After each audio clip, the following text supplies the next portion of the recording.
Pablo, bem-vindo ao Jornal da Fórum. Obrigado, Miguel. É um prazer estar aqui. Olá, obrigado pelo convite. É um prazer sempre participar de qualquer coisa envolvendo a Fórum, é sempre um privilégio imenso. Maravilha. Obrigada por estar aqui com a gente também. Pablo, recentemente eu participei de um Space no Twitter, você estava lá também, eu vi sua fala. Foi o momento que o Tico Santa Cruz estava explicando lá a razão pelo voto útil, né? Uhum. E agora a gente está nessa reta final, faltam poucos dias para a eleição, né? Está havendo todo esse movimento para convencer as pessoas a fazer um voto útil, né? Uhum.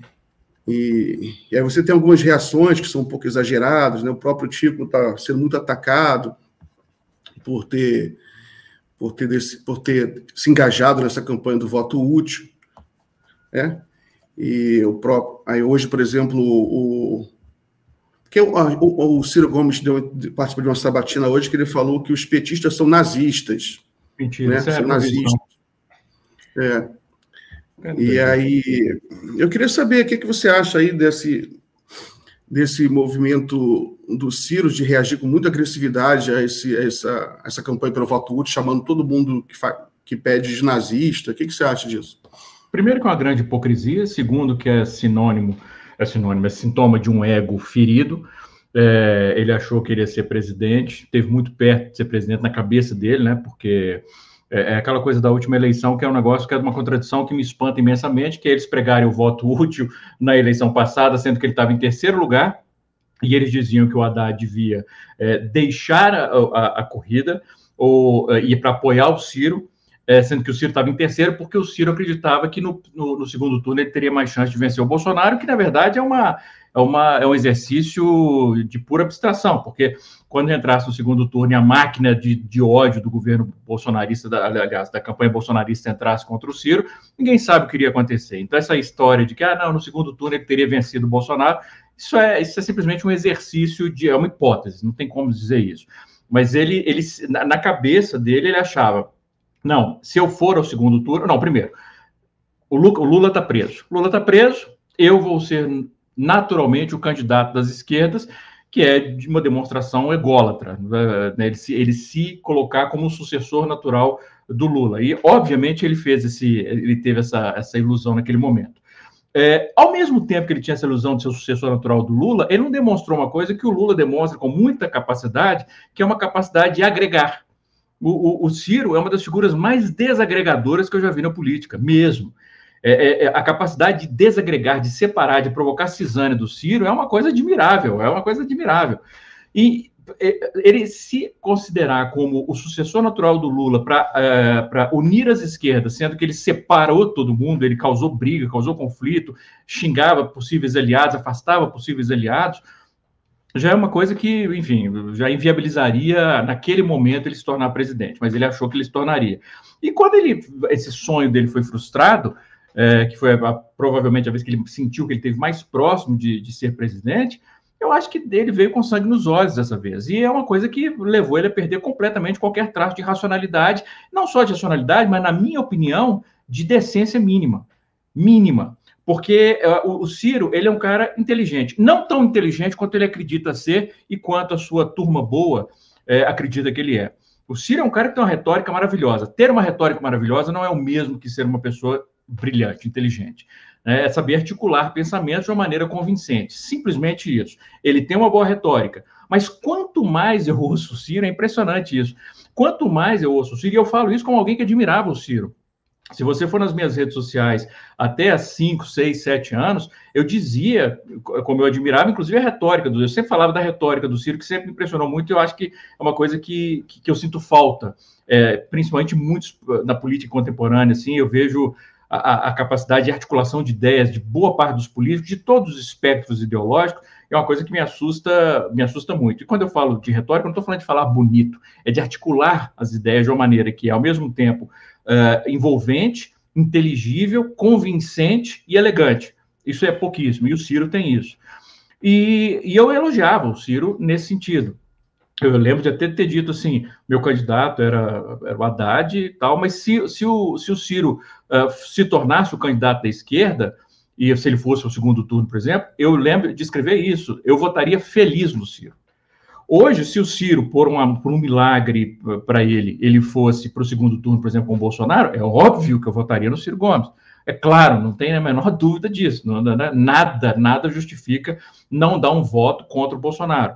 Mas já não seria feliz mais como seria antigamente. Por quê? Porque é isso, ele se perdeu completamente numa caricatura ressentida de um político que esteve perto do poder na imaginação dele e não chegou, e ele simplesmente transformou em inimigos mortais pessoas que deveriam ser aliadas. Eu vejo, por exemplo, e eu admiro imensamente a postura do Tico, por exemplo, ao manifestar apoio ao voto útil, e eu sinto dor pelo Tico, porque assim, eu sei como o Tico apoiou com sinceridade, com convicção o Ciro Gomes esses anos todos.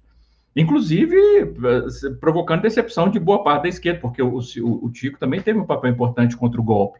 Eu lembro, eu fazia parte de grupos de WhatsApp, por exemplo, que o Tico estava, a gente conversava muito, e ele era um cara extremamente ativo naquela época. E quando ele, não, eu quero o Ciro e tal, parte da esquerda se decepcionou com ele, e ele se manteve coerente, eu quero o Ciro.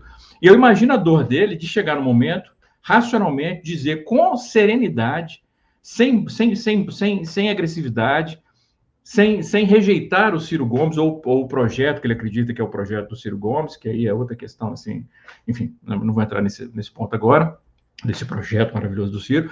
E o Ciro imediatamente atacou o Tico Santa Cruz, Caetano Veloso. É isso, assim, é uma falta de lealdade aos seus, né? Assim, ou você me apoia incondicionalmente e eternamente, ou você é meu inimigo.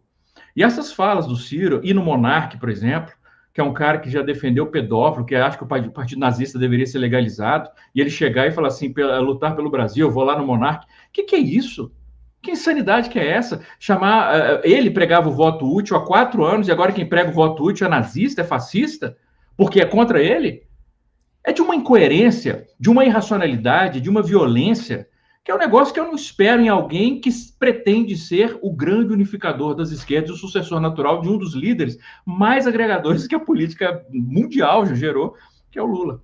Mas então, você não acha, Pablo, que na verdade que a estratégia, isso não é, de uma certa forma, eu não vejo muito como ressentimento, a gente tem falado isso um pouco sobre isso aqui e tudo mais, cada um tem uma ideia, mas você não acha que o Ciro está buscando herdar esse eleitorado que vai ficar órfão do Bolsonaro? Porque quando você fala está deixando de herdar do Lula, você acha que ele já não esgotou essa possibilidade de ter um entendimento de que o Bolsonaro vai sumir na história, né? Uma probabilidade muito grande de que ou ele seja preso ou ele simplesmente vai desidratar e sumir. E quem vai ficar esse eleitorado? Porque todo o discurso do Ciro tem sido, nesses últimos tempos, né, tem sido nesse sentido, de avançar no eleitorado mais de extrema-direita, fala dele de chamar o PT de fascismo de esquerda. Você não acha que é uma estratégia para depois, que na verdade não é eleitoral, é mais a partir do dia 1º de janeiro? Eu acho que é uma estratégia para 2026, mas eu não acho que seja necessariamente uma estratégia para herdar o eleitorado bolsonarista. Se for uma estratégia para herdar o eleitor bolsonarista, ele é mais burro do que eu já imagino que ele seja. Ele tem uma burria, como eu falei, ele tem uma articulação imensa, mas é um cara que está revelando uma limitação cognitiva, inclusive, para ler a situação do país no momento e agir de acordo, que é um negócio que para mim é assustador. Um cara no status que o Ciro Gomes chegou, tem uma incapacidade tão grande de ler o ambiente. Então, se ele está esperando herdar o eleitor bolsonarista, aí é uma questão realmente de estupidez absoluta. Porque o eleitor bolsonarista, o eleitor de raiz bolsonarista, por mais que eu não consigo acreditar alguém que fala que o maior partido de esquerda da América Latina é nazista, ou que fala de fascismo, eu não consigo considerar esse cara de esquerda. Não consigo. O Ciro, para mim, hoje é um cara com boa vontade de centro-direita, com boa vontade. Mas, mesmo que sendo de centro-direita, o eleitor raiz bolsonarista, do bolsonarismo, não vai ser atraído por alguém de centro-esquerda. O eleitor raiz do bolsonarismo, ele vai ser atraído por outra pessoa que tem um discurso de extrema-direita. O Ciro, ele está tendo um discurso de extrema-direita, mas ele não tem um histórico de extrema-direita, embora a gente possa alegar, né, que é o começo dele na carreira política, é um partido que veio da Arena, que é o partido de sustentação da ditadura, mas enfim. Mas só o fato de ele ter sido ministro do Lula, por exemplo, eu acho que já o desqualificaria sob o olhar da extrema-direita bolsonarista. O que eu acho que a estratégia do Ciro é uma estratégia... Primeiro, eu acho que existe ressentimento, sim. Eu acho que a questão do ressentimento, ela move, ele provoca uma irracionalidade que eu acho que explica o comportamento do Ciro, em parte. Mas eu também acho que é cálculo estratégico político, mas é um cálculo que eu não acho que para herdar necessariamente o eleitor de raiz bolsonarista. O cálculo que eu acho que o Ciro Gomes faz nesse momento existem duas possibilidades para essa eleição. O Lula vence ou o Lula perde. Se o Lula perde, acabou o Lula. Se o Lula perder essa eleição, acabou o Lula. Não digo que acabou o Lula como o Lula sempre vai ser um líder, sempre vai fazer parte da história do país e sempre vai ser admirado pela esquerda. Eu digo que acabou o Lula no seguinte sentido: eu duvido muito que o apoio maciço que o Lula está tendo agora nessa eleição para se candidatar a presidente, para assumir a presidência, se ele perdesse essa eleição, eu duvido muito que a esquerda voltaria a apostar nele em 2026, mesmo porque o Lula estaria 4 anos mais velho. Então, no cálculo do Ciro, se o Lula perde, surge um vácuo na esquerda. Ele já, obviamente, ele acha que ele tem capacidade de preencher esse vácuo. Agora, mais importante que isso, é que se o Lula perde, não é só que o Lula não vai ser o candidato à esquerda, é que o bolsonarismo ganha mais 4 anos. E com o bolsonarismo ganhando mais 4 anos, na cabeça do Ciro, isso é muito óbvio, ele se torna, para ele, o candidato natural para derrotar o bolsonarismo, um cara que quase, na cabeça dele, derrotou em 2018, poderia ter derrotado em 2022. O PT provocou 2 vitórias do bolsonarismo, de novo, na cabeça do Ciro. Então, a única solução seria o Ciro Gomes. Então, você combinar com os russos, o Lula está na frente, só no metaverso dele. Exato. Porque é isso, assim, para o Ciro, o Lula vencer é um pesadelo. Porque o Lula vencendo, primeiro que a gente já viu o governo que o Lula é capaz de fazer. É claro que ele vai pegar um país completamente destruído, né? A gente tem que ter, e nós de esquerda temos sempre que frisar isso, temos sempre que frisar a importância das eleições legislativas, que é escolher deputados, senadores de esquerda. É como eu falo, assim, por exemplo, se você tiver chegar na hora, se tiver na dúvida em quem você vota 13, vota 50, vota 65, mas vota em legendas de esquerda, porque não adianta botar o Lula e botar um congresso de direita. Então, assim, mas a gente sabe como o Lula é capaz de articular. O Lula fazendo o governo dele tem 2 opções daqui a 4 anos. Ele se candidatar à reeleição ou, mais uma vez, ele indicar um sucessor, e a gente já viu o poder que o Lula tem, principalmente fazendo um bom governo, de candidatar o sucessor, que não vai ser o Ciro Gomes. Então, para o Ciro Gomes, o Lula vencer nesse momento é um pesadelo para 2026. E é por isso que ele está demonstrando um desespero, que é desespero, para criar uma rejeição na sua base ao Lula. Ele não quer só que a base dele, a turma boa, de novo, para mim, turma boa virou a mesma coisa de cidadão de bem. Ele quer que a turma boa rejeite o Lula, não é só agora, não. Ele quer que a turma boa rejeite o Lula em 2026. Essa é a estratégia do Ciro Gomes. Na cabeça dele, a única saída que ele tem para chegar à presidência algum dia é essa, porque ele sabe que ele não é mais o herdeiro, se algum dia ele foi, ele já não é mais o herdeiro natural da esquerda. Como eu falei, antes eu votaria feliz no Ciro Gomes no segundo turno, hoje eu votaria por obrigação, por desespero. Por desespero. Qualquer candidato que tiver um mínimo de humanidade, para mim, já está acima de esquerda, já está acima do Ciro Gomes. Então, assim, é triste demais ver o que o Ciro Gomes se transformou. Ele se transformou numa caricatura ressentida, de raiva, de ódio, dizendo coisas que são absolutamente insanas. Dizer que o PT é um partido nazista, isso é discurso bolsonarista, gente. Isso é discurso bolsonarista, é o discurso do bolsonarista ignorante. Daqui a pouco ele vai falar que o nazismo é de esquerda. É um cara que nega a história. É o que o Ernesto Araújo falava. Cara, é um negócio inacreditável que o Ciro Gomes se tornou. É inacreditável. É sério. E é por isso, e é tão burro, desculpem, mas, enfim, como eu não sou político, não tenho que fazer jogo, né, meio de campo com ninguém, eu posso, né, não preciso dizer, não, é um quadro admirável. Não, ele é burro, é ignorante. Ele é tão burro que ele está perdendo gente. Cara, nesses últimos 4 anos, aliás, começou na eleição passada, eu escrevi isso em redes sociais, houve momentos, tanto na última eleição, quanto nesses 4 anos até essa eleição, quanto nessa eleição, em que eu fui atacado por eleitores do Ciro de uma maneira mais agressiva, mais venenosa do que por eleitores do Bolsonaro, essa turma boa do Ciro. E várias das pessoas, e, de novo, é só olhar minhas mentions, várias das pessoas que me atacaram e disseram que era absurdo, que o Ciro era o futuro, não sei o que, não é? Já vieram dizer, eu até retuitei alguma delas, e até falei, olha na timeline para você ver que não é perfil fake, que realmente há 2, 3 anos a pessoa realmente defendia o Ciro. Já disseram o seguinte, que arrependimento de ter votado no Ciro Gomes. É por isso que ele está caindo nas pesquisas, porque o eleitor dele, que não faz parte dessa turma boa, que para mim tem muito...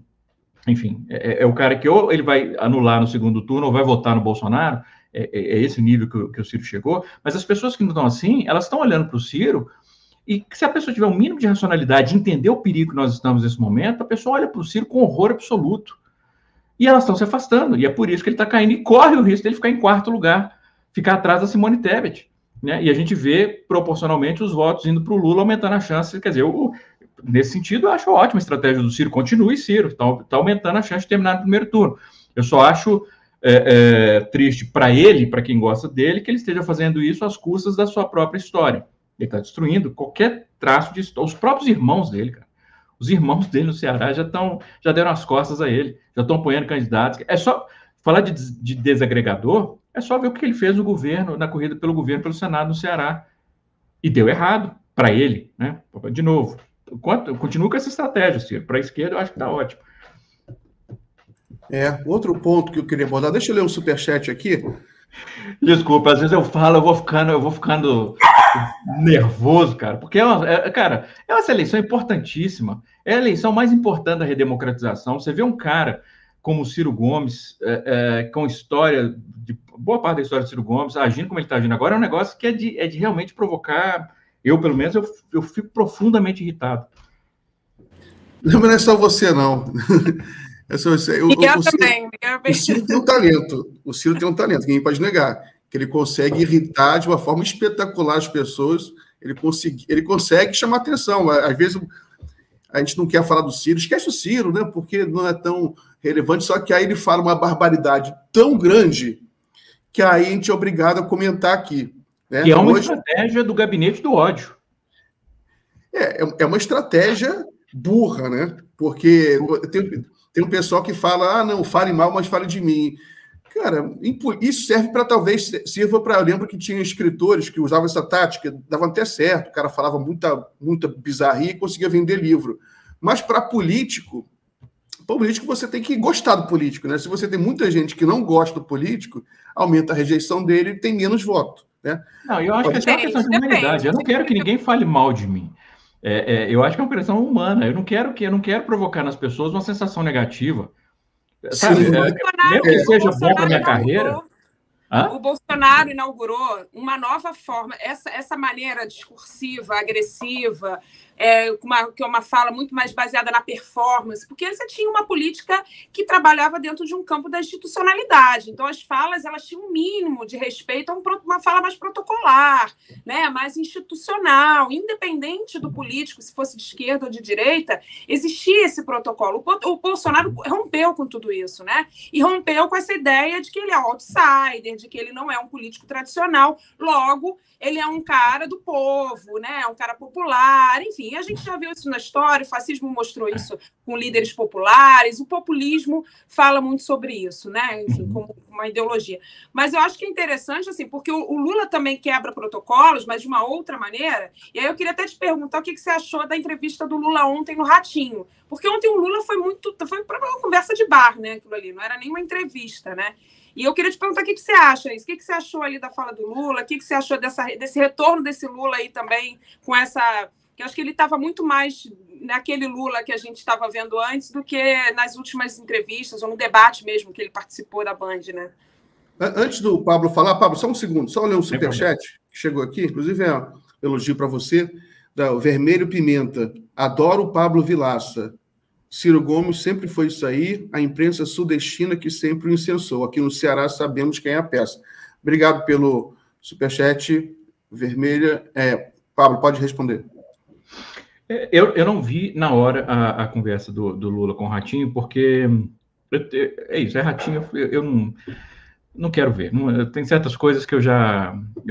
é um exercício que eu aprendi como crítico de cinema ao longo de várias décadas, tem certas coisas que eu não vou perder mais tempo vendo. Não vou ver filme, por exemplo, do Rob Schneider mais. Mas você quer dizer, vou ter que ver... Eu vou ter que ver. Quando a promessa eu vou ter que ver. Meu Deus do céu. Até lembrei, quando eu lembrei disso, até arrepiei. Meu Deus, por que eu fui falar isso? Mas tudo bem. Mas fora isso, sem ser para pagar promessa, não vou ver. Então, Ratinho. Mas aí começou a aparecer na minha timeline, vários comentários e tal. É aquilo. Né? Não tem como no Twitter, você está no Twitter. E o que eu vi, né? Os momentos da entrevista, eu vi vários momentos da entrevista, é o Lula, que eu acho que muitos de nós gostaríamos de ter visto no primeiro debate, ficamos frustrados por não ver.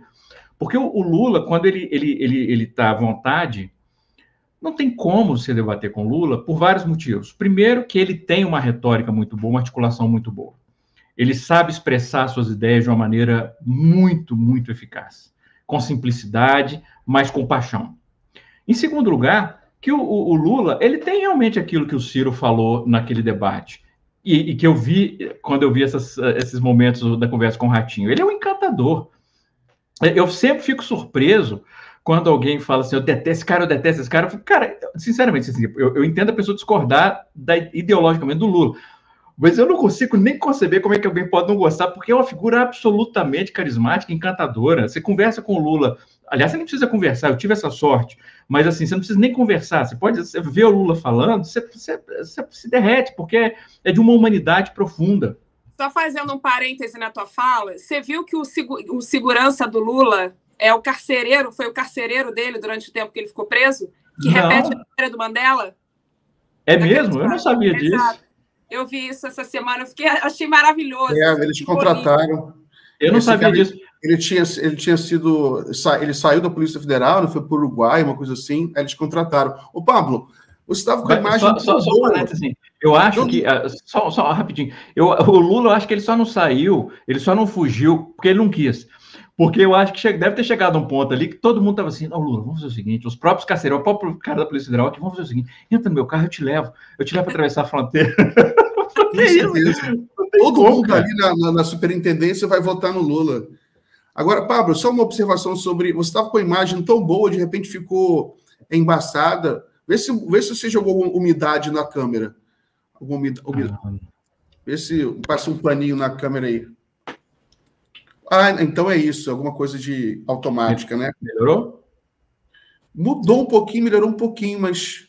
Enfim, mas tá tranquilo. Só tava perfeita e de repente perdeu. Essa webcam, às vezes, ela tem feito isso, às vezes, assim, ela perde o foco e eu não sei o que é. Eu fico tentando, eu vou com a mão, volto, assim. Aí, ó, melhorou. Opa! Melhorou, perfeito. Então, sai outra pesquisa hoje, Pablo. IPESP, também é uma pesquisa respeitada, é do Antônio Lavareda, e ela é por telefone, mas ela é todo mês, né? IPESP. O Lula cresceu bem, cresceu 3 pontos para 46 pontos. O Bolsonaro ficou parado, 35, e o Ciro caiu 2 pontos, né? De 9 para 7.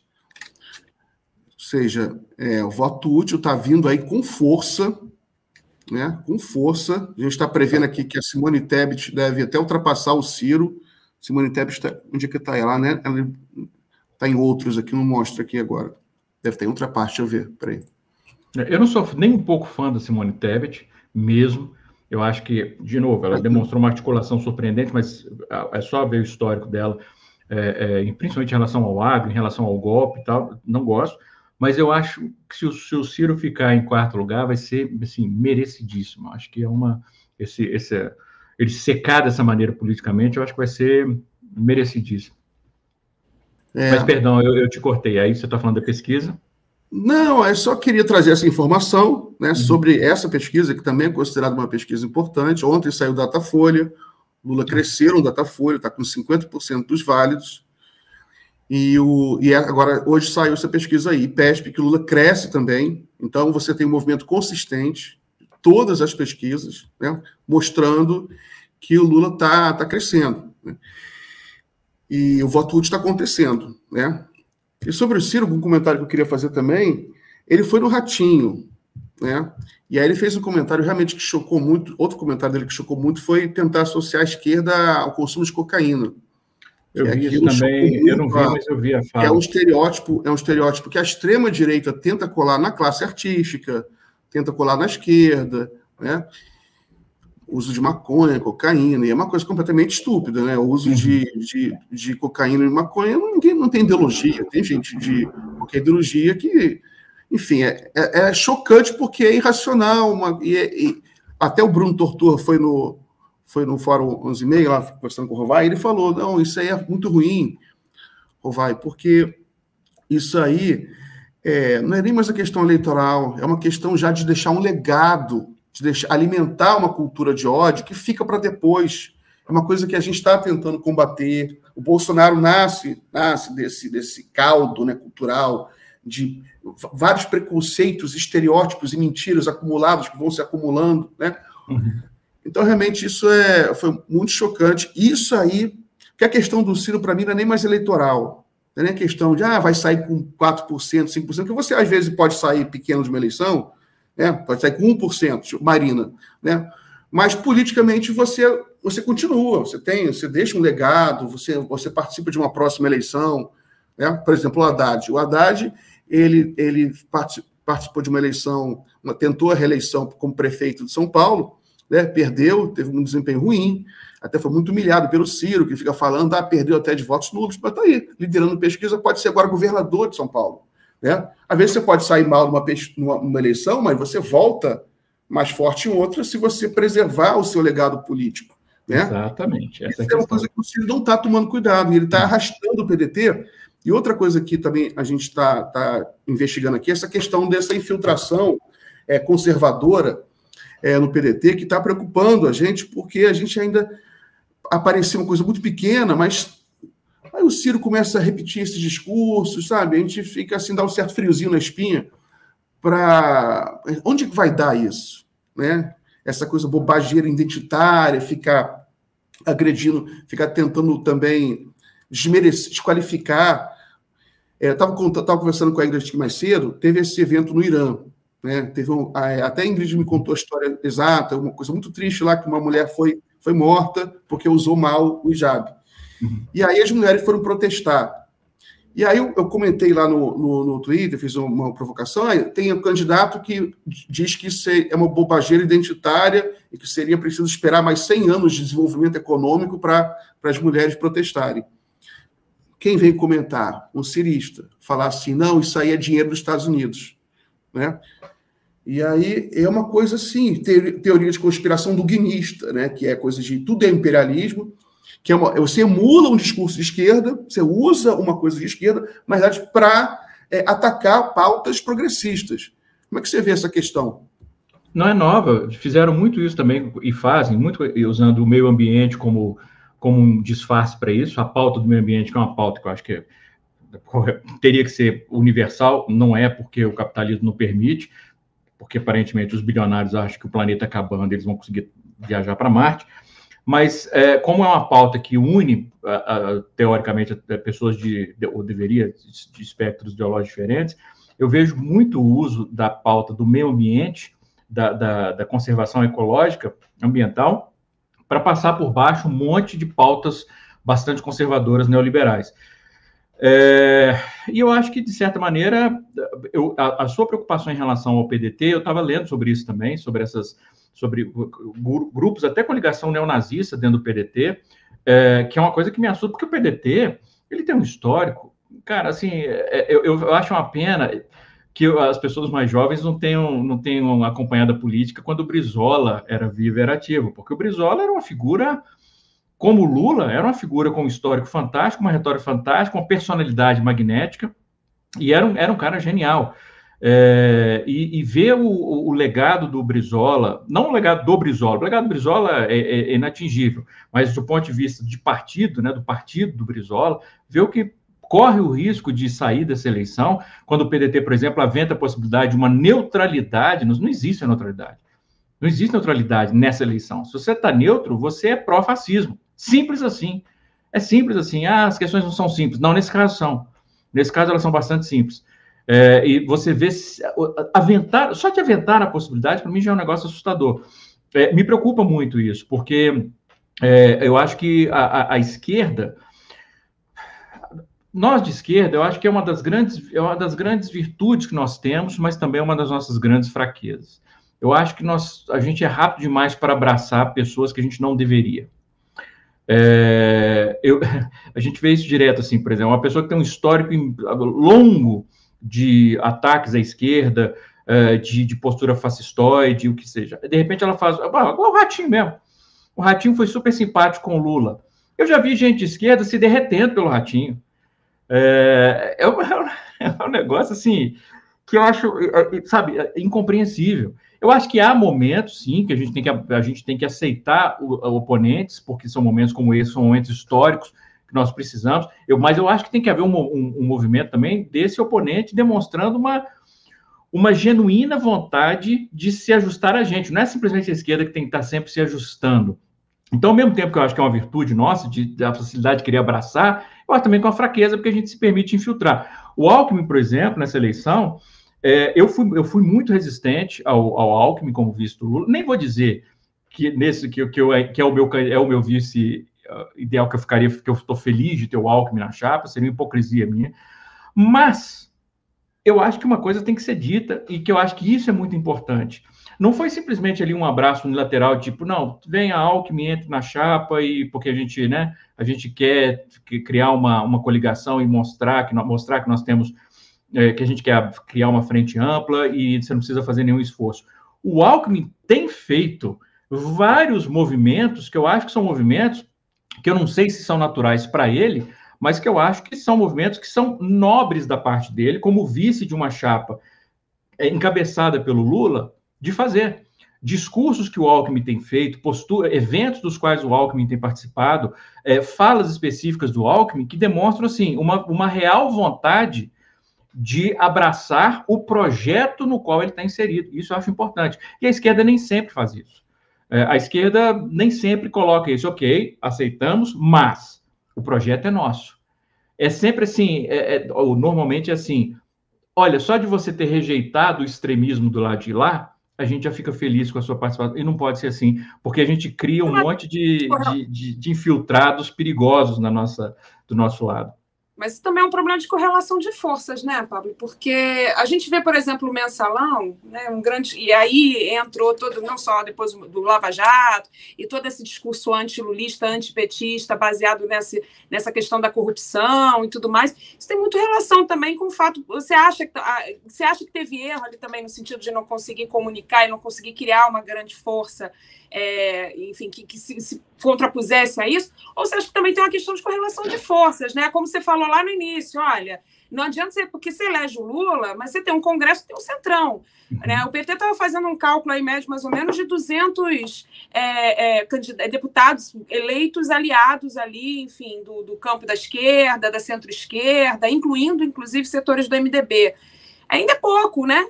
Não é maioria, ou seja, como é que vai lidar com isso também, principalmente no momento, porque o Lula ele ganha num outro momento, ele ganha na rejeição ao Bolsonaro. Né? Da mesma forma que em 2018 o Bolsonaro ganhou na rejeição ao antilulismo, hoje o Lula ganha na rejeição ao Bolsonaro. Mas ainda assim, uma rejeição grande. O Lula tem uma rejeição que vem desse discurso, né, de anos, aí a Globo batendo, aquela coisa toda, da questão da corrupção. Isso é muito marcado ainda, né?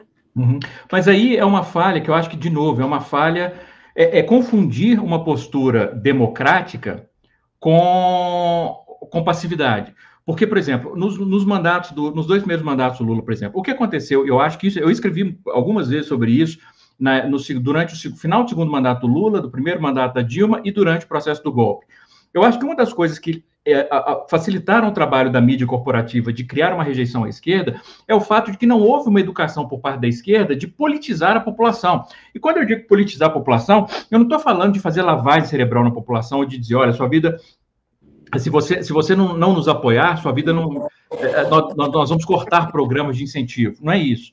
É simplesmente você mostrar, explicar para a população que existe uma correlação direta entre política e a qualidade de vida das pessoas.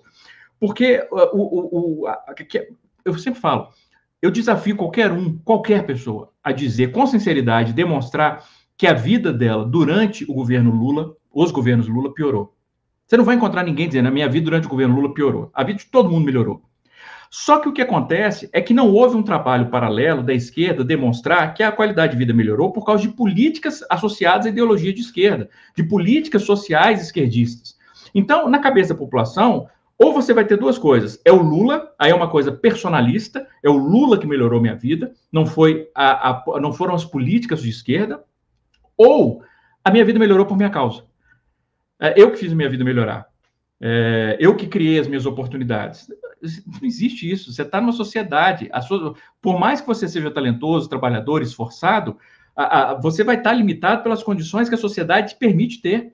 É por isso que nós temos uma desigualdade social imensa, que é guiada não só por questões econômicas, mas por questões raciais, questões históricas.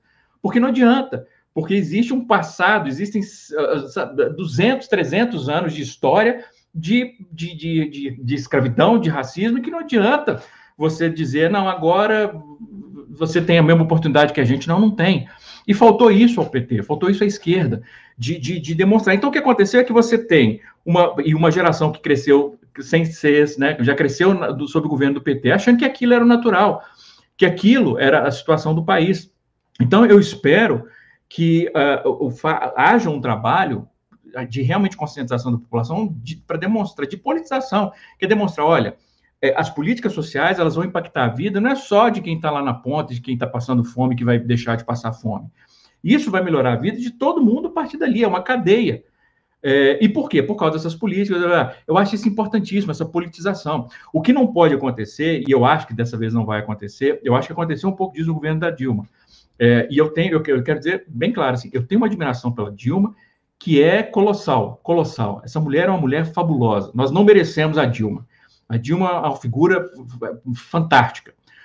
Dito isso, eu confesso que eu fiquei profundamente desapontado depois da eleição em 2016, que nós fizemos uma movimentação, a esquerda fez uma movimentação, principalmente no segundo turno e nas últimas semanas, para vencer o Aécio.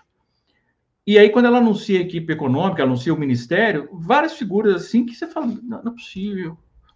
Eu lutei tanto para isso, para esse ministério, e eu acho que isso desmobilizou a parte da esquerda. Eu acho que, durante boa parte do processo do golpe, a esquerda não foi às ruas no peso que deveria, e ainda hoje, a esquerda, ela vai à rua hoje, mas ela não vai no mesmo nível que ela ia antes. Porque eu acho que parte da esquerda se desmobilizou. Tipo assim, eu luto tanto para isso. Então, é importante, aliás, é fundamental que o Lula vencendo, e eu não acho que ele vai cometer esse erro, mas, enfim, eu quero ressaltar, quem é a sua base. Eu vou dar um exemplo, assim, que não é exatamente a mesma coisa, mas eu acho que é uma lição, que é o que está acontecendo nos Estados Unidos agora com o Joe Biden. Os 2 primeiros anos do governo de Joe Biden foi um governo que as pessoas que se esforçaram para elegê-lo, para derrotar o Trump, fizeram um trabalho que eles chamam lá de grassroots, né, de realmente de corpo a corpo, de ir atrás dos votos das pessoas que normalmente não votam, porque inclusive a eleição lá é facultativa, o voto é facultativo, e fizeram uma mobilização e derrotaram o Trump. O Biden, a partir do momento que ele assumiu, o primeiro ano e meio do governo dele foi de profunda passividade, de contemporizar. Eu não quero me tornar um antagonista, eu quero unir os lados diferentes. Aí o que aconteceu? Os eleitores históricos democratas começaram a se mobilizar. E quando chegou no início desse ano, o consenso, não só o consenso, né, de se dizer assim, mas das pesquisas, é que as eleições que vão acontecer agora, né, que eles chamam de midterms, que são eleições legislativas, os democratas iam se ferrar, eles iam perder o controle do Senado, por exemplo.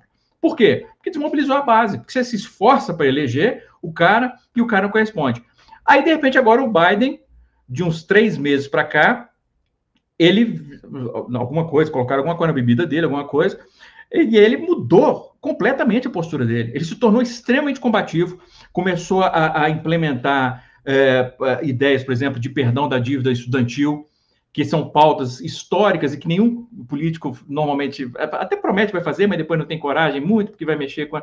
E ele começou a trabalhar essas pautas. O que aconteceu? Em 3 meses que ele mudou a postura dele, nesse momento, a chance dos democratas continuarem a dominar o Senado cresceram imensamente.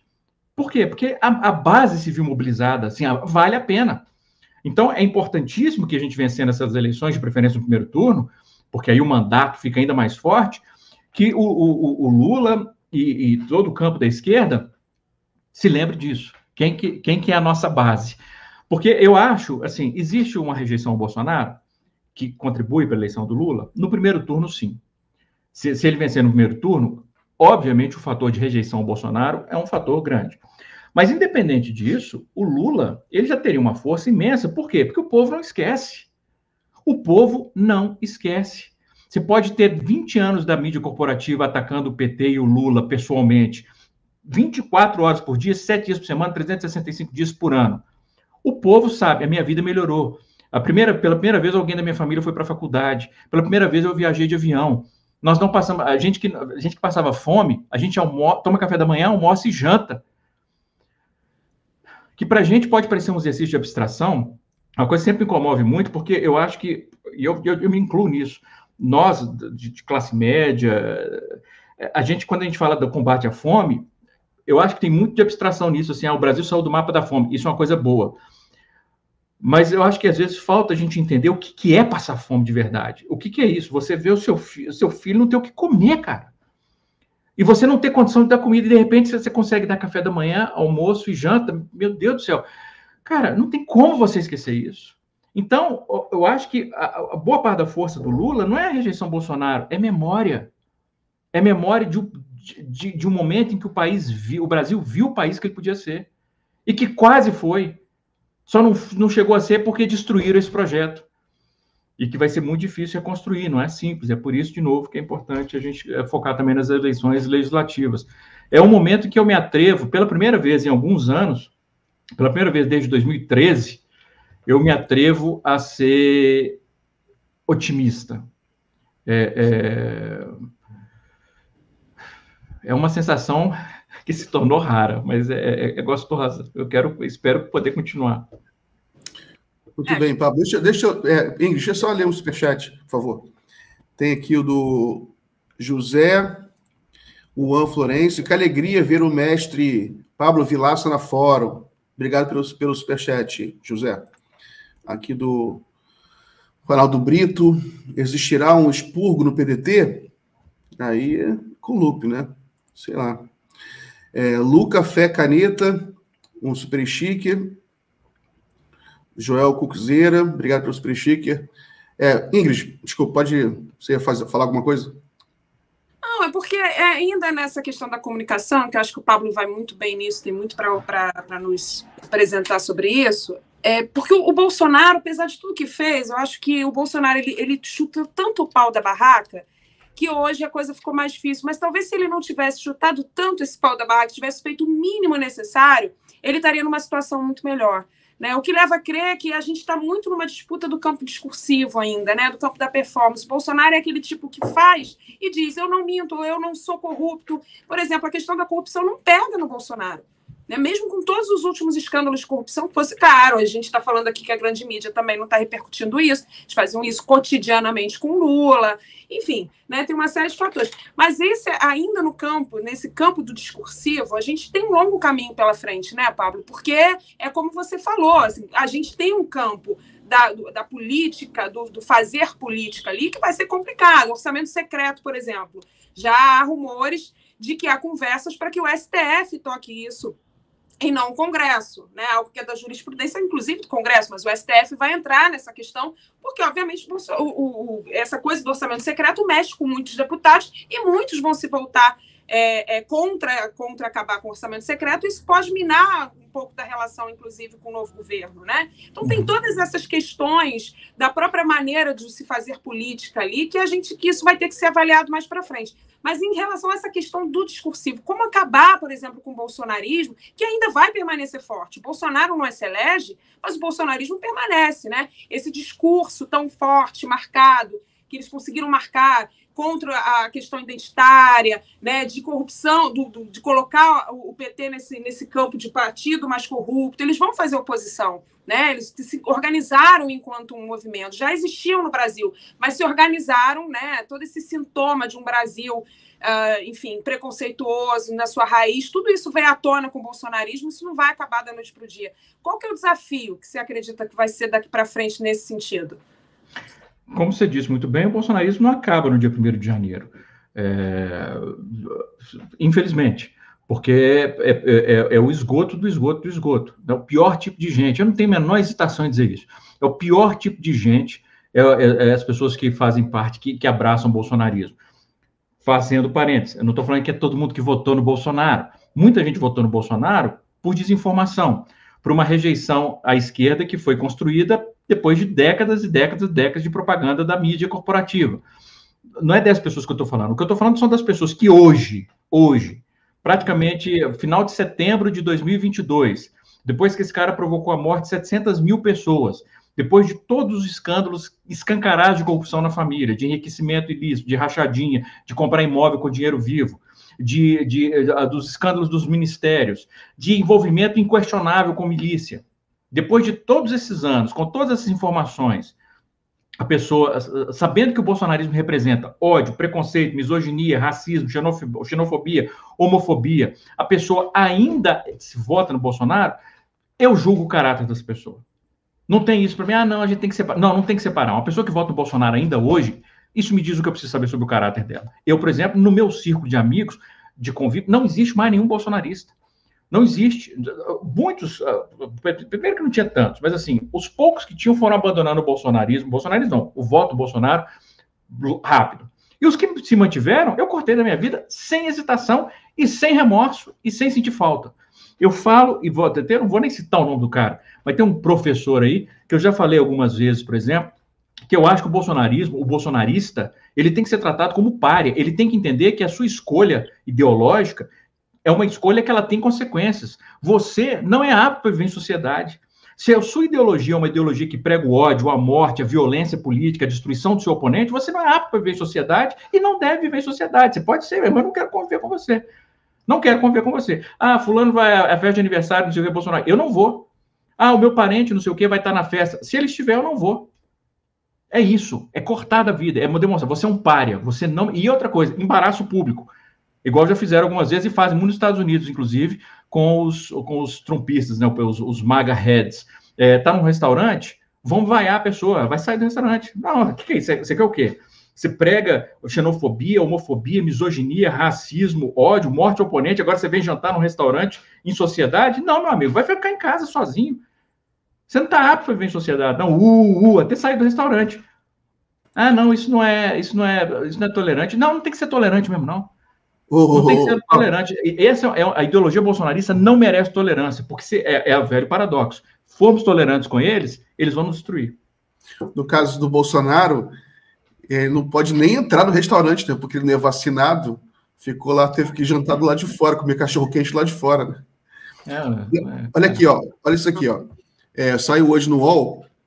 Você sabe que a gente comentou já no início do programa que o Flávio Bolsonaro pediu para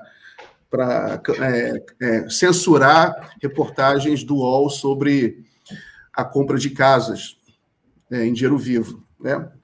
Grande burrice, na realidade, agora que essa reportagem está viralizando de forma avassaladora, a gente está na era da internet, mas aí começaram a aparecer outras coisas também, né? A Juliana Dalpiva, jornalista do UOL, espetacular, ela publicou outra reportagem aí agora, Bolsonaro visitou o miliciano Adriano Nóbrega na prisão em 2004-2005. Esse cara aí é um dos maiores matadores do Rio de Janeiro, é chefe de milícia. Não, ele não é só, ele era chefe do escritório. Esse cara foi morto, não foi? Foi morto. Queima de arquivo. Mas isso aí foi outra coisa, foi queima de arquivo. Porque não era para matar ele, era para prender o cara e delatar os companheiros. Ele estava sendo investigado no inquérito do caso da morte da vereadora Marielle Franco. Né? E ele foi preso, e, enfim, morto, e o que se fala é que foi queima de arquivo. Lembrando que o Adriano da Nóbrega, ele recebeu a medalha Tiradentes que é a maior honraria do estado do Rio de Janeiro, dado pelas mãos do Flávio Bolsonaro, que hoje é senador e era deputado estadual na época, filho do Bolsonaro. E essa medalha foi dada em 2004, quando ele estava preso, acusado de ter matado um guardador de carros. Então, para vocês verem o nível da coisa. E quando ele morreu, inclusive, mais recentemente, quando ele morreu, o Bolsonaro falou dele, falou que, inclusive, fez mal, né? Disse que ele era um policial honrado e tudo mais, enfim. Para você ver o perigo que é. Por isso que a irresponsabilidade das pessoas que não entendem a importância dessa eleição, o perigo que é esse presidente Jair Bolsonaro. Ele é chefe, ele é aliado da milícia. Aqui no Rio de Janeiro a gente sabe muito bem disso. Está aí mais uma prova. Visitou um bandido, um assassino 2 vezes na prisão. A mulher do Adriano Nóbrega trabalhava no gabinete do Bolsonaro. Agora até esqueci se era do Jair Bolsonaro ou do Flávio Bolsonaro. Mas era do Flávio Bolsonaro. Hã? Era do Flávio Bolsonaro. A mulher e a mãe dele trabalhavam e estavam também envolvidas nesse esquema da rachadinha do Queiroz. Então eu até linkei hoje no Twitter, assim, eu acho uma matéria também que a família Bolsonaro já condecorou 16 pessoas ligadas à milícia. Isso, bandido condecora bandido.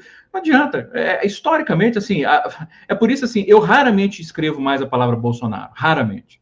Sempre que eu vou me referir ao Bolsonaro, eu escrevo miliciano, por 2 motivos. Primeiro, que eu não quero falar o nome desse canalha. E segundo, que tem que descrever ele como o que ele é um miliciano. As pessoas, mas ele encara como ofensa. O problema é uma ofensa imensa. E para mim, a ofensa eu vou descrevê-lo como miliciano. Enfim, eu concordo. É isso, assim. E até o fato dele censurarem a matéria, eu acho que também é mais um argumento demonstrando a importância de se vencer essa eleição em primeiro turno. Porque eles vão ter 4 semanas para julgar sujo, para censurar a matéria, por exemplo, os vários atos de violência que estão acontecendo nos últimos dias contra petistas, por parte de bolsonaristas, metralhar a janela do cara em Recife, que tinha uma bandeira do Lula, dar tiro, espancar um petista aqui, dar um tiro na perna de outro ali. O objetivo disso, para mim, é muito claro. Justamente assim, tentar provocar uma atmosfera de medo que leve as pessoas a não votarem. Então, assim, como eu falo, mesmo que você... Não precisa, se você tiver com receio, não precisa ir de vermelho, não precisa ir com adesivo, nem nada, mas vai votar.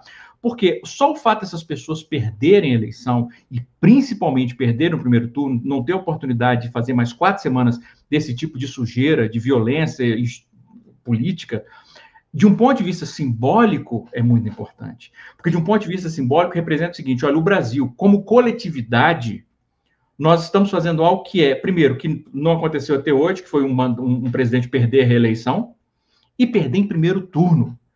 É nesse nível que o Brasil, como coletividade, rejeita a ideologia bolsonarista.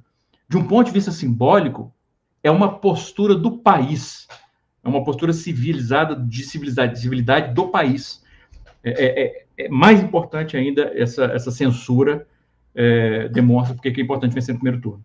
E sem lembrar também que ele é um golpista, né? Então isso está sempre na cabeça dele. Quer dizer, se ele perde a eleição no segundo turno, ele pode questionar e dizer não reconheço e tudo mais. O segundo turno é uma eleição entre ele e Lula. Né? Deputados, senadores, governadores, enfim, os que foram eleitos no primeiro turno já estão eleitos. Imagina, é muito mais fácil você questionar os resultados de uma eleição que é apenas para presidente da República entre ele e Lula, do que questionar o resultado de uma eleição ganha no primeiro turno, em que ele vai ter que questionar todo o pleito eleitoral, todo o processo, o que significa que ele vai ter que questionar todos os deputados eleitos, senadores, ou seja, um pandemônio. Né? Então, eu escrevi sobre isso. É isso. Ele vai ter que se colocar. Se ele questiona, se ele argumenta, alega que houve fraude no primeiro turno, ele vai se colocar contra todos que foram eleitos.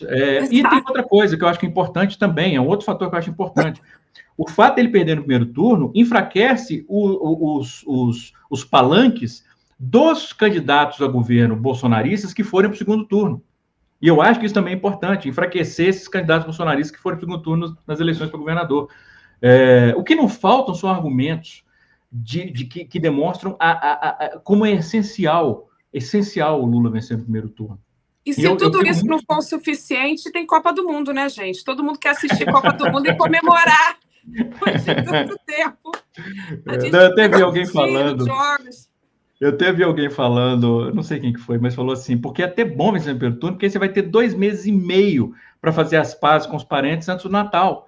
É um bom motivo. Boa. Mais um motivo.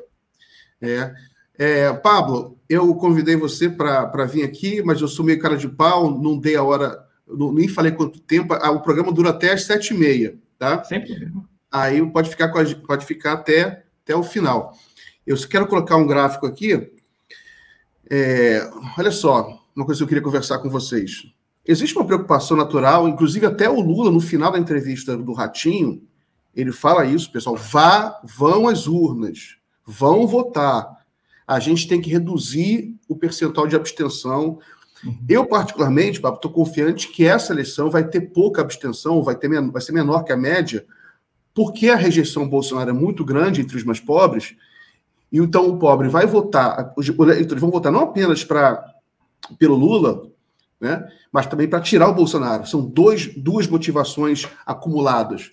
Eu sou contra essa narrativa que alguns colocam, tem muita gente que vota no Lula porque só para tirar o Bolsonaro. Eu não vejo muito isso, eu vejo que as duas coisas. As pessoas querem Lula, não é porque é o único cara que pode tirar o Bolsonaro, porque as pessoas gostam do Lula. O Lula é muito carismático. Mas, enfim, isso eu queria trazer. Esse é um gráfico de abstenção. É um estudo, né? O Jairo Nicolau, que é um cientista político da Fundação Getúlio Vargas, muito respeitado, ele colocou agora no Twitter dele, isso aqui é um estudo feito na Bahia, mas vale para o Brasil todo, né? Que é o grau de abstenção em 2018 por grau de instrução, né? E aí a gente vê que realmente quem é analfabeto tem um comparecimento menor. Aliás, é um percentual de comparecimento. Esses analfabetos, eles representam, eu fui ver até aqui no TSE, representam 6% do eleitorado, ou 5% do eleitorado. Né? Deixa eu ver se confirmar se é isso mesmo, que é isso mesmo, 5% do eleitorado. E, então, é preciso combater a abstenção, mas olha só que interessante, a abstenção, o comparecimento é alto, inclusive quem tem fundamental incompleto é alto. Mais interessante ainda, Ingrid, há uma diferença importante entre as mulheres comparecem muito mais. E se as mulheres comparecem muito mais, isso é muito bom para o Lula, porque o Lula tem mais voto feminino, entendeu?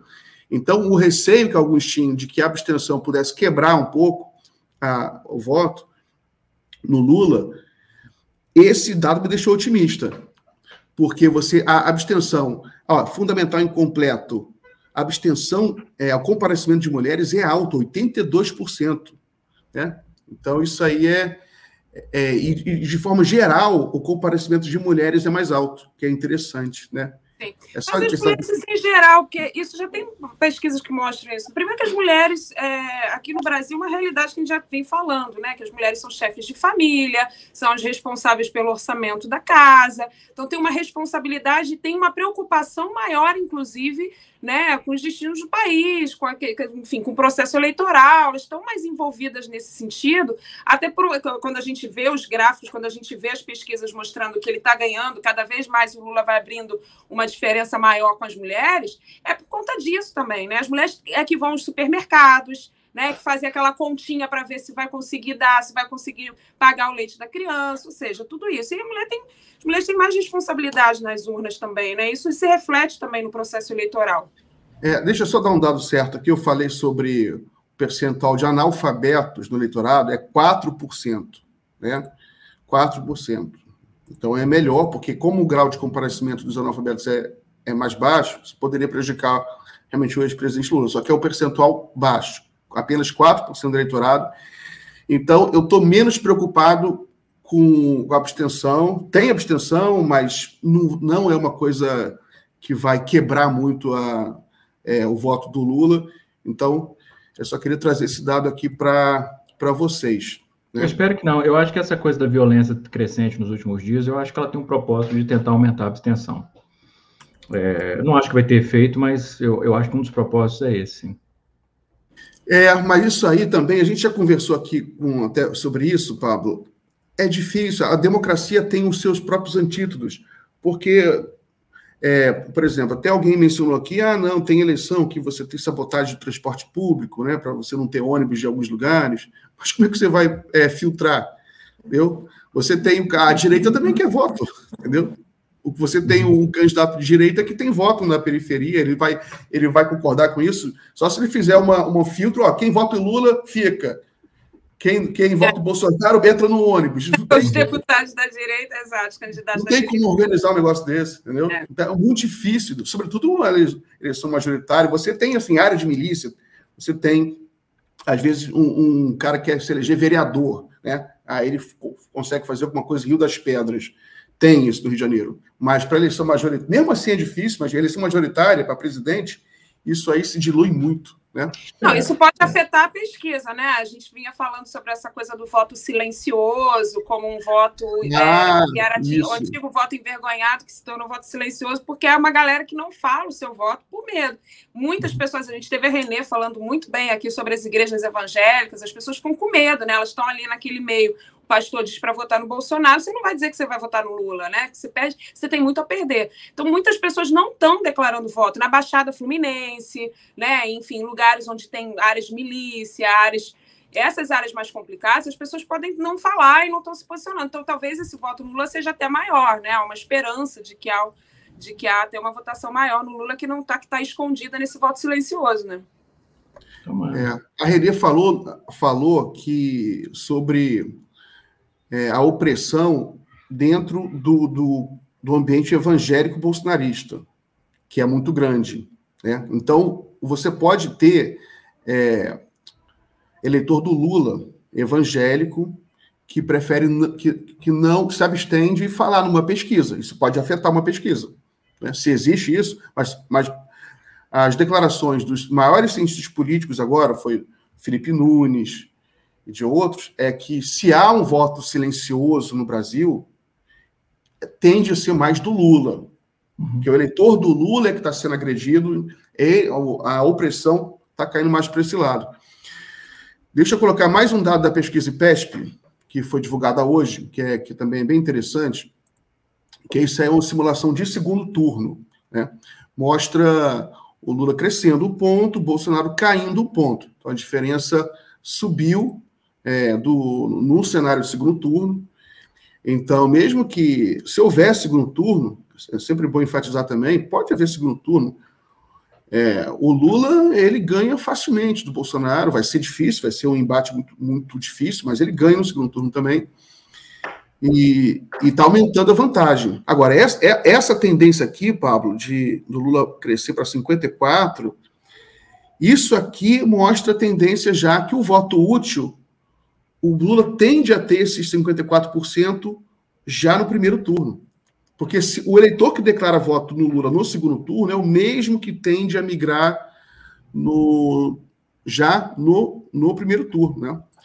Agora, essa batalha. Agora, só que eu queria te fazer uma pergunta, qual é a melhor estratégia, na sua opinião, né? Porque é realmente uma operação delicada, operação que tem que ser feita com muita política, para pedir o voto útil a um eleitor indeciso, um eleitor do Simone Tebet ou do Ciro? Qual é a maneira para evitar também de criar animosidade, né? Como você vê isso? Não, eu acho que primeiro é respeitando a legitimidade da candidatura dos dois. Eu, por exemplo, eu não acho que é uma boa. Eu tenho visto, por exemplo, algumas pessoas. Não, o Ciro devia renunciar à sua candidatura. Primeiro que eu acho que é besteira, porque isso exigiria um grau de dignidade que ele já demonstrou que ele não tem. E segundo, porque aí a gente cai numa outra discussão, que é a discussão sobre a legitimidade dele ser candidato, né?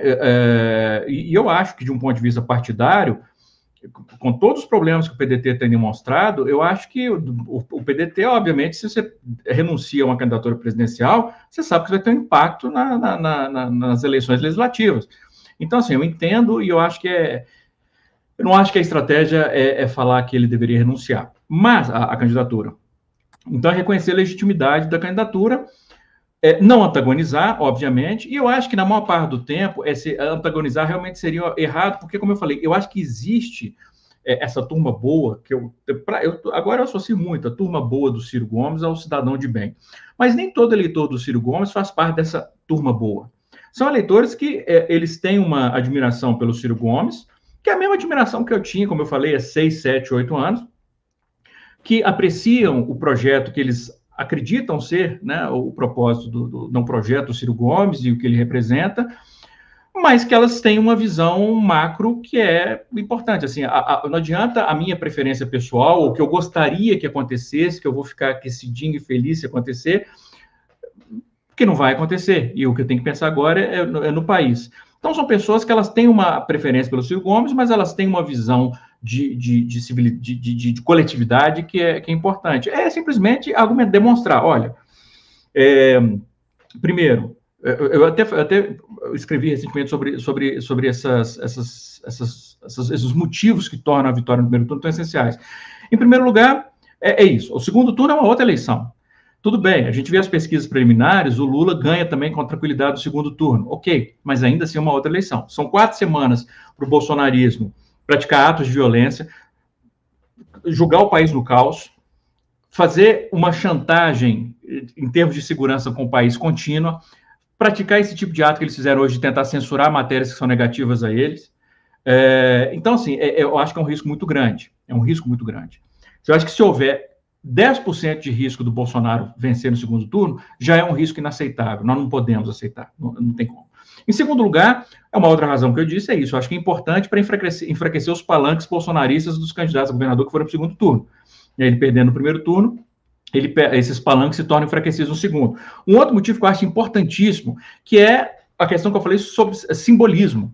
É uma mensagem do Brasil. Nós não aceitamos esse tipo de postura, de você cometer atos de violência contra oponentes políticos, que é você achar que o oponente ele deve ser destruído, fisicamente destruído. Então, é uma coisa simbólica. Quarto lugar que eu acho importantíssimo é para diminuir a possibilidade de uma alegação de fraude. Né? Como a Ingrid falou, é muito importante, porque é isso. Se ele, no primeiro turno, se ele alega fraude, ele vai estar questionando a eleição de todo mundo.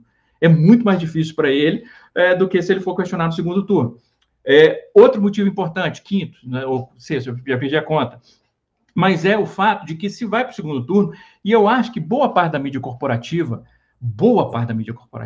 quer que a eleição vá para o segundo turno, eles querem que a eleição vá para o segundo turno, e é por isso que eles repercutem, por exemplo, pouquíssimo, algo que se fosse por parte do Lula, por exemplo, ou de algum candidato da esquerda, que é a questão dos 51 imóveis comprados com dinheiro vivo, estaria na mídia o tempo inteiro. Eu acho que eles estão diminuindo porque eles querem que vá para o segundo turno. Por quê?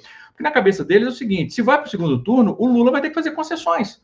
Ele vai falar, por exemplo, olha, eu quero o apoio formal da Simone Tebet. Ok, o que você precisa para me apoiar? Tem uns pontos de governo, de projeto que eu quero. Então, assim, você obriga o Lula a fazer concessões para obter mais apoio no segundo turno. Então, você contamina o projeto com essas concessões que ele vai ter que fazer. Então, assim, para nós de esquerda, independente de quem que você vota, se você vota no Ciro, mas você se considera de esquerda ou centro-esquerda, você tem que defender a possibilidade do Lula poder implementar o seu projeto, você tem que fazer concessões. Então, isso é uma outra razão importante para ganhar no primeiro turno. Então, acho que é isso, é argumentar, é demonstrar, e sem falar que nós estamos cansados. Estamos exaustos, o país está exausto.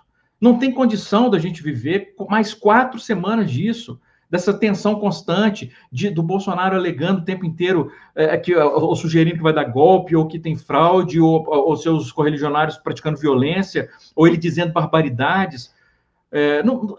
Acho que a gente não merece isso. Cansou, chega, sabe? É isso, assim, a estimativa é que pelo menos 400 mil pessoas, no mínimo, 400 mil pessoas morreram sem precisar ter morrido durante a pandemia. Porque, óbvio, a pandemia já mataria naturalmente, independente do melhor governo que tivesse. Mas a estimativa que eu estava lendo assim, é que pelo menos 400 mil pessoas morreram sem precisar. Se você tivesse um governo que, primeiro, incentivou o lockdown, incentivou o uso de máscara, incentivou as medidas protetoras, as medidas de higiene básicas, que não minimizou o efeito da pandemia, que não falou que era gripinha, que não falou eu tenho corpo de atleta, então em mim não vai ter efeito, que depois demorou a comprar vacina, negou o efeito da vacina, mesmo depois que comprou, dificultou o acesso à vacina, falou o tempo inteiro que não vacinaria, ou seja, estimulando as pessoas a não vacinarem. Se a gente tivesse um governo que não fez tudo isso, possivelmente 400 mil pessoas estariam vivas hoje. Olha a perda que isso representa em termos humanos, a dimensão dessa tragédia. Imagina o número de famílias. É uma dor assim, eu acho que é incalculável.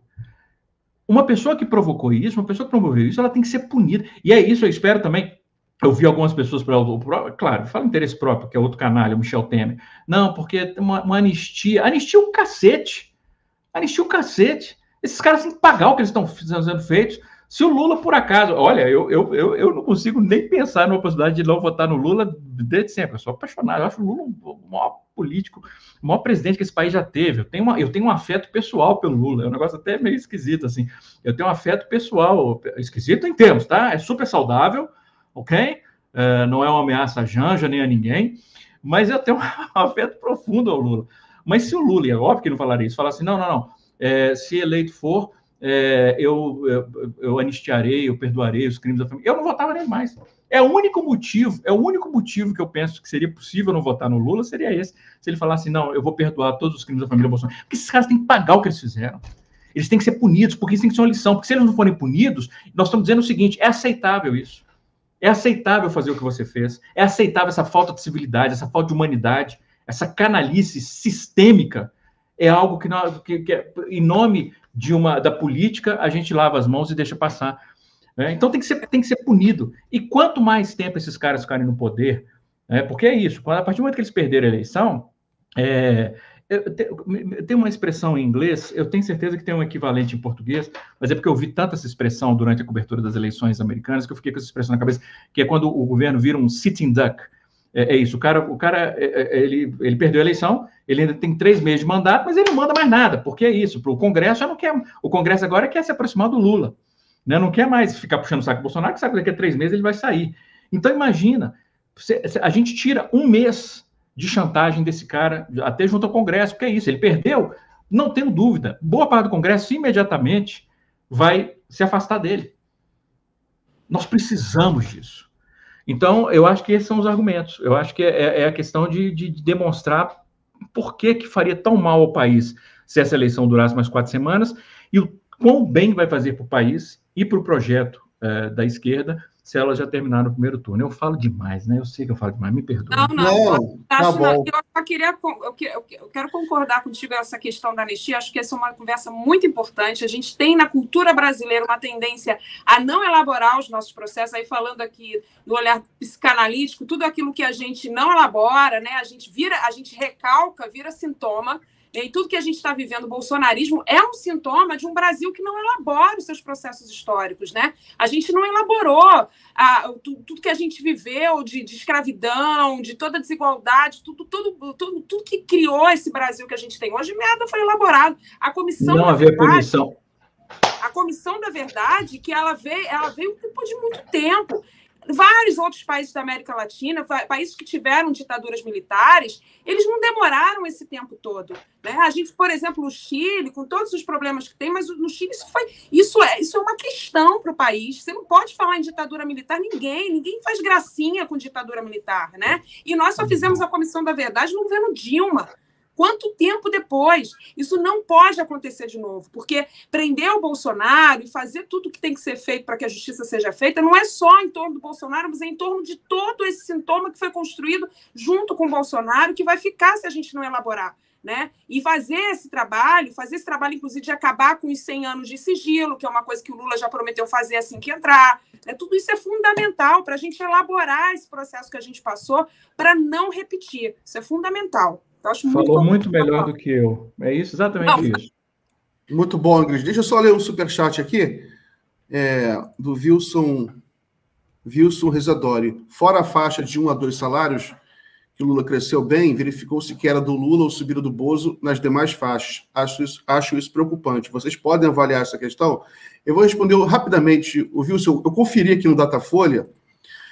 Não, o Lula cresceu fortemente entre eleitores com renda até 2 salários, né? que segundo o Datafolha, representa 53% da população, e ele só caiu numa faixa, o Lula, numa faixa, que é entre 2 a 5, caiu, mas tem uma base forte, 5 a 10 salários manteve, né? 10 salários, cresceu, mais de 10 salários. O Lula cresceu entre pessoas com ensino superior, né? Cresceu, já está na frente do Bolsonaro, é uma faixa importante, que é uma faixa que eu considero perigosa, que é influente, e cresceu no sul do país, né? O Lula está na frente do Bolsonaro agora no sul do país. Deixa eu só colocar um gráfico aqui, Ingrid, saiu na Folha agora, que é o que a gente está conversando, e é um dado, né, um dado concreto para a gente comentar nesses 5 minutos que faltam aí. 1/5 dos eleitores de Ciro e Tebet mudaria de voto para decidir a eleição no primeiro turno, né? Tem um gráfico aqui, no caso dos eleitores do Ciro, é 21%, né? 21%, o Tebet também. Então, essa é a faixa aqui, que tem que aumentar essa quadradinha azul, convencer os ciristas a ficar. Tem uma semana aí para convencê-los. É um processo que está em curso. Eu acho que vai aumentar essa barrinha azul aqui, de 21 para 30%. Né? Porque se o Lula está com 50% no Datafolha, basta 1%. Né? O Ciro tem 7%. Então, não, na verdade, basta 0,01%. Exato. Tem razão, nem 1%, basta 0,001%. Então, realmente, isso aqui é um indicativo de que pode dar primeiro turno. Né? Porque se esses 21% do Ciro cumprirem o que estão prometendo, ou seja, mudarem o voto ainda, né? O cara está indo lá votar e vota em Lula, é mais um indicativo de que tem primeiro turno. Então, né, já estamos chegando aqui um pouquinho ao final, Pablo. O que você acha desse gráfico aí? Eu acho que eu estou me atrevendo a sonhar. Pablo, a gente tem última coisa, então, que eu queria, nesses minutinhos finais, sobre cultura. Você é crítico de cinema, e como você vê quais são os grandes desafios do cinema brasileiro a partir do governo Lula? Reestruturar tudo que foi destruído durante o Temer e o Bolsonaro. Os mecanismos de produção e de financiamento e de viabilização de produções, aí eu estou falando principalmente do aspecto do projeto da indústria do audiovisual. Vários mecanismos importantíssimos de financiamento, por exemplo, o Fundo Setorial, que é o maior mecanismo de financiamento do cinema brasileiro, várias estruturas, ou elas foram totalmente desmontadas, ou elas foram enfraquecidas de um ponto tão extremo que compromete a produção para os próximos anos. A gente viu, por exemplo, até o ano passado, os projetos que estavam chegando, que estavam sendo finalizados, inclusive muitos filmes brasileiros sendo exibidos em festivais no exterior, sempre com a fanfarra, com o respeito que o cinema brasileiro é visto lá fora, que infelizmente com muito mais respeito e admiração do que é visto aqui dentro, uma outra coisa cultural que eu acho, enfim, lamentável. Mas eram projetos que eles já tinham sido começados, muitos deles, inclusive, no primeiro governo Dilma, porque é isso, né, a produção cinematográfica, ela demora um bom tempo, o processo de financiamento, de montagem do projeto, de financiamento, de captação, depois da pré-produção, a filmagem, a pós-produção, a distribuição, é um tempo muito longo. Esse ano, a gente já começou a ver um enfraquecimento no número das produções. Por quê? Porque agora nós estamos começando a ver o resultado do desmonte que foi feito no governo Temer. Então é isso, por exemplo, ano que vem, nós ainda vamos ver um número de produções finalizadas possivelmente menor do que esse ano, porque é o resultado do governo Bolsonaro. Então eu acho que o grande desafio do Lula, de um ponto de vista cultural, é recolocar, reestruturar os mecanismos de produção, de viabilização da produção cultural que foram desmontados, porque esse governo, tanto o Bolsonaro quanto o Temer, eles obviamente encaravam a cultura, eu sempre falo isso, como inimiga. Eu sempre falo isso, governos autoritários, eles encaram a cultura como inimiga mortal, porque a cultura, a arte, ela tende a levar a pessoa a fazer um exercício de empatia, a enxergar o mundo através do olhar do outro, que é tudo que eles não querem, que você enxergue o mundo a partir do olhar do outro, que você sinta empatia, que você sinta... que você veja que a sua experiência individual ela não representa a experiência universal. Então, eles combatem a cultura, não é só as pessoas falam, porque artista tende a ser de esquerda. Eu acho que o artista tende a ser de esquerda por causa da própria natureza da arte, mas não é por isso que eles combatem, porque o artista é de esquerda. Eles combatem pelo que a arte representa, pelo que a arte promove. E eu acho que o grande desafio do Lula vai ser remontar, porque é isso, destruir é muito fácil. Destruir, pum, acabou, você destrói, você demole, você corta a base e cai o edifício inteiro. Você reestruturar, e foi um processo que isso dá uma dor, que é um processo que levou tantos anos para você colocar para você montar essas estruturas de apoio à produção cultural, é um desafio imenso que eu tenho uma confiança imensa que o governo Lula, porque o Lula entende a importância. Um país ele é definido pela sua cultura, né? Você não vai ver nunca, é isso, assim, você não vai ver daqui a 30, 40 anos, você pode pegar os 500 tantos deputados, senadores, as pessoas vão lembrar de o nome de um ou vão lembrar o nome de outro, mas eles vão sempre lembrar o nome dos cineastas, dos escritores, dos atores, dos dramaturgos, dos músicos, dos poetas. A arte define um país, muito mais do que os seus políticos, com algumas exceções, como no caso do Lula, né? Lulinha querido. Muito bem. Chegamos ao final, então, do mais um Jornal da Fórum. Agradeço muito a participação do Pablo, foi fantástico. Agradeço a comunidade do Fórum. Ingrid? Muito bom, maravilhoso, numa aula. Pablo foi incrível também, que tem que vir mais vezes. É um prazer, só convidar. Maravilha. Abraço, Pablo, abraço a todo mundo. Guilherme, pode encerrar as cortinas. Boa noite, gente.